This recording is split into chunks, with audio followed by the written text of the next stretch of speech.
दोस्तों, क्या हुआ जब अचानक अयोध्या में प्रकट हुई साक्षात कैकेयी। कलयुग में ऐसा चमत्कार देखकर सबके होश उड़ गए।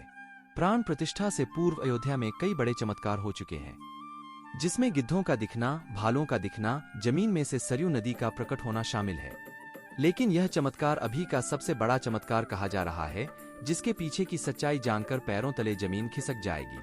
आखिर क्या है सच्चाई? क्या सच में गांधार देश से रानी कैकेयी अपने पुत्र रामलला से मिलने पहुंची है? आखिर कैकेयी क्यों पहुंची है अयोध्या? क्या सच में आज भी जीवित है? ऐसे कई रहस्यों पर्दा उठेगा। आज आप कुछ भी कहें, लेकिन अयोध्या में होने वाली इन घटनाओं ने सभी सोए हुए सनातनियों को जगाने का काम किया है। इस वीडियो को शुरुआत करने से पहले अगर आप एक सच्चे सनातनी हैं और राम मंदिर बनने से बेहद खुश हैं, तो इस वीडियो को लाइक करें और कमेंट बॉक्स में जय श्री राम जरूर लिखें। प्रिय दर्शकों, हिंदू धर्म में रामायण को बहुत ही पवित्र ग्रंथ माना जाता है। रामायण में भगवान राम के जीवन का उल्लेख मिलता है। रामायण का सार तो सभी लोग जानते हैं, लेकिन रामायण में कई ऐसी कहानियां हैं जिनके बारे में बहुत ही कम लोगों को मालूम है। इन्हीं कहानियों में से एक कहानी है राजा दशरथ की पत्नी कैकेयी को वरदान मिलने से जुड़ी। इस वरदान के कारण ही कैकेयी ने प्रभु राम को 14 साल के वनवास पर भेजा था। कैकेयी अपने बेटे भरत से बहुत ज्यादा प्रेम करती थी। उन्हें राम से बहुत सी आशाएं भी थीं। फिर सवाल यह उठता है कि आखिर उन्होंने क्यों राम को 14 वर्षों के वनवास पर भेजा। मित्रों, बात उस समय की है जब राजा दशरथ युद्ध में घायल हो गए थे।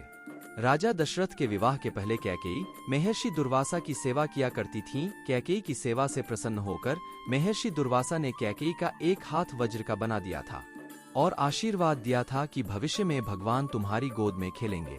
समय बीतता गया और कैकेयी का विवाह राजा दशरथ के साथ हुआ। कई सालों के बाद स्वर्ग में देवासुर संग्राम प्रारंभ हो गया।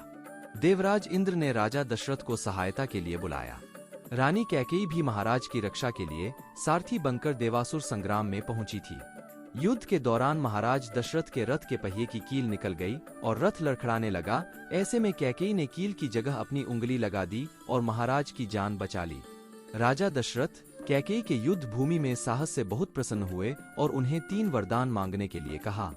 कैकेयी ने उस समय प्रेमवश कह दिया कि इसकी जरूरत नहीं है, अगर कभी जरूरत होगी तो मांग लूंगी।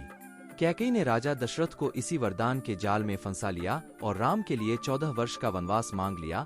लेकिन राम के लिए कैकेयी ने 14 वर्ष का वनवास ही क्यों मांगा? इसके पीछे कई अनेक राज हैं। कैकेयी ने ही भगवान राम के लिए 14 वर्ष का वनवास मानकर यह समझाया कि व्यक्ति युवावस्था में अपनी 14 यानी 5 ज्ञानेंद्रियां, 5 कर्मेंद्रियां और मन, बुद्धि, चित्त और अहंकार को बस में रखेगा, तभी अपने अंदर के घमंड और रावण को मार पाएगा।